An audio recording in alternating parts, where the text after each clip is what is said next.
Déjà 20 ans que dans le Koufo, Sa Majesté le roi de Toviklen, feu Dr Natabou Degbe Faustin, intronisé sous le nom fort de Genli, fut rappelé par ses aïeux. Le peuple de la chefferie traditionnelle de Toviklen s'est mobilisé pour lui rendre hommage dans le cadre du 20e anniversaire après son sommeil éternel. Cette cérémonie de commémoration a eu lieu à Toviklen du 4 au 6 mai 2023 sous la houlette de l'actuelle reine de Toviklen, Sa Majesté Genli Todji Adjinyon Natabou. Les têtes couronnées, les notables, les garants de la tradition ont assisté à la dite cérémonie.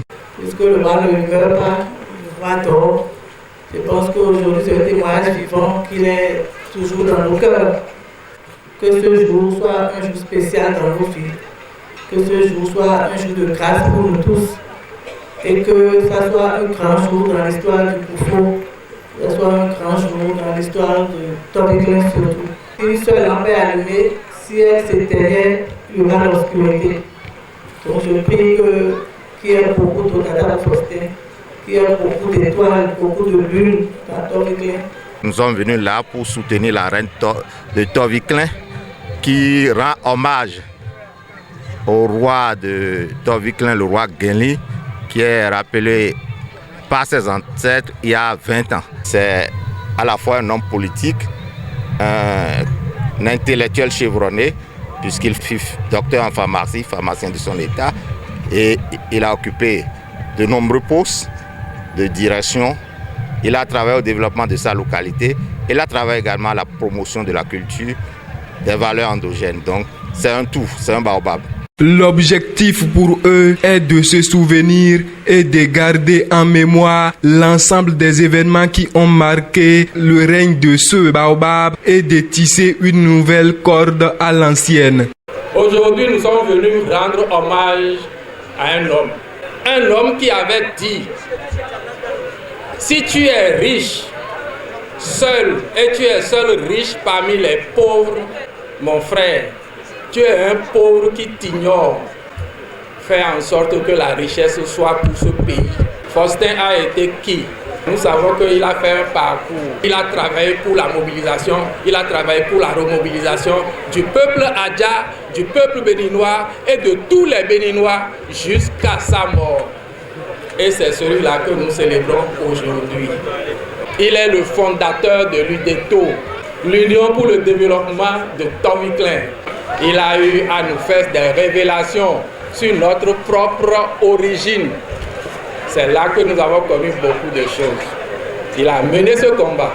Il est nommé ministre au royaume de Niki. Mais c'est de là qu'il est venu maintenant là pour mettre en place son siège.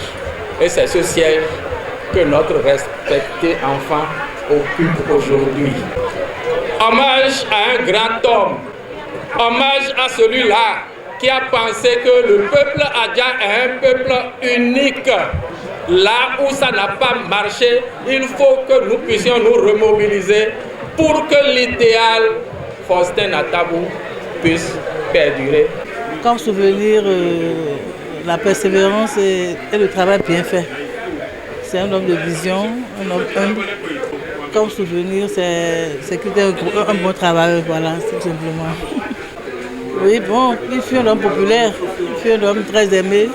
Et je pense que c'est ça qui témoigne aujourd'hui de l'affluence de ce monde-là qui est venu nous soutenir. Nous sommes là, nous sommes sur le trône depuis des années et nous sommes là aussi pour perpétuer la tradition, pour perpétuer ses œuvres. La reine, c'est une femme comme toutes les femmes, une femme ordinaire, mais bon, qui a un grand défi à relever, celui de prouver que les femmes aussi sont capables, comme les hommes, de développer leur communauté, de diriger leur communauté. L'événement a été agrémenté par les mouvements artistiques et autres réjouissances. Notons aussi qu'une messe d'action de grâce a été dédiée à cet événement. Le haut dignitaire à la cour royale de Tori livre ses impressions. Mes mots ne peuvent qu'être des mots de reconnaissance et d'hommage à ces braves hommes qui ont pu travailler à la promotion de nos valeurs endogènes et de notre culture traditionnelle. C'est de les encourager et d'encourager la reine de Toviklen pour qu'elle persévère sur le chemin tracé par son feu père. La sauvegarde de la culture, c'est la chose la plus cardinale pour le développement.